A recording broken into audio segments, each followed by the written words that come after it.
Mais écoute, merci, je vais commencer peut-être par... yow bul Molière, man dama doon Molière rek. Bah, quand tu as commencé à parler français, tu devrais continuer en français. Alors, d'autant que nous sommes à Paris. Non, mais damay commencer par nuyu sumay sœur Penda Sow ak Cheikh Kane def loo xam ne di nuyu Kati Keita di ko nuyu. Et puis le premier champion Mbagnick Mbaye en 1989 à Lagos. C'est le premier champion d'Afrique du 100 mètres. Il est francophone et il est sénégalais. D'ailleurs, on ne peut pas confisquer la démocratie. On ne peut pas confisquer aussi le mouvement des personnes, des va-et-vient. C'est-à-dire, comme ku gis Sénégal tey lu mu def da ngay rus. C'est quel Sénégal? C'est pas le Sénégal de nos rêves. Sénégal boo xamante ne quand même la constitution aujourd'hui dans le mouvement, dans la liberté d'aller et de venir nit ñi mënuñu ko def. C'est un problème pour un pays boo xamante ne qui aspire à l'émergence ak lu demee noonu mais loolu dañ koy analyser pourquoi on en est arrivé là. Je suis d'accord, on ne peut pas aussi inscrire le pays dans une dynamique hebdomadaire ou mensuelle ou bimensuelle de marche politique alors que la communication politique, j'en parlais beaucoup la fois dernière parce que je voyais venir lan mooy communication politique, mais quoi, il y a une communication politique dans laquelle interviennent les politiques, dans laquelle interviennent les journalistes, dans laquelle intervient l'opinion publique.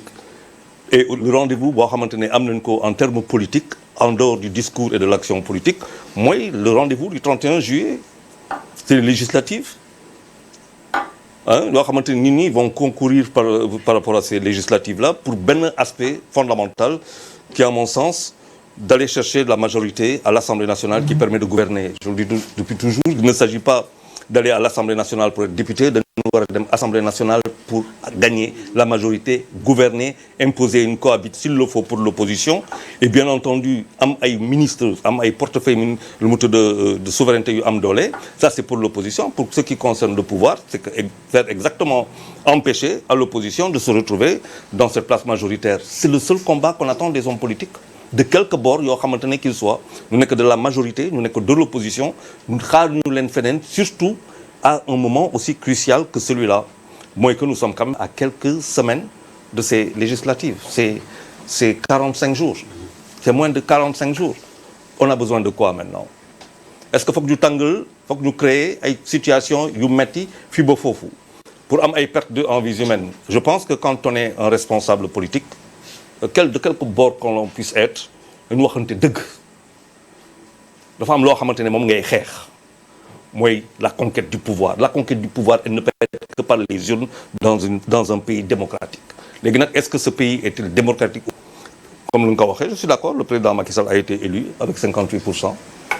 Il y a eu les locales où quand même des villes ont été disons pas perdues parce que dañu ne on était à la conquête de ces villes loo xamante ne en allant à la conquête de ces villes le pouvoir n'a pas réussi à conquérir les villes yu mu doon ut ma ne leen woon cet axe-là benn colonne vertébrale bu am solo la et loolu dina fi indi ay wax yu dul jeex parce que si biir calcul yi fokk ay positionnement taxaw c'est-à-dire aujourd'hui d'une bataille électorale boo bëggee inscrire maintenant les Sénégalais notre économie surtout et là peut-être j'en appelle même à l'intelligence supérieure d'une classe politique mënoo nekk actuellement dans une situation avec l'Ukraine et la Russie ñuy def benn guerre qui bloque carrément le commerce mondial le pétrole on est en train de souffrir du pétrole des céréales on est obligé d'aller commander à Poutine des céréales ça veut dire que nous alors qu'on a des céréales un peu partout on peut produire du blé ça veut dire il y a tellement d'incohérences et des insuffisances mënoo prendre et puis si biir loolu nga bëgg a créer beneen problème c'est-à-dire il y a quelque chose que je comprends pas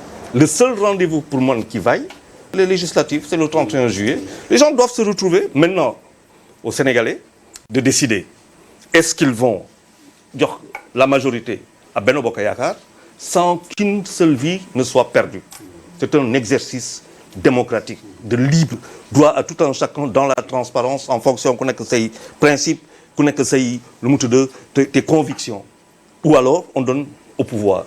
Est-ce qu'il faut continuer avec le pouvoir? Mais ça, c'est aux Sénégalais de décider. Et c'est pas dans la rue. On n'a pas besoin d'être dans la rue. Parce qu'on ne peut pas continuer comme ça. Ce n'est pas possible. L'image qu'on a donnée du Sénégal aujourd'hui, un opposant, maire qui plus est, ne puisse pas sortir de chez lui parce qu'on lui dit tu ne peux pas, au nom de quel droit tu lui dis, quel est le délit? Je veux dire, on a plongé pour moi dans une sorte de no man's land qui me fait penser ou craindre le pire d'ici Alors, le pour 31. donner les dernières informations, les délits se précisent, mais déjà, retenez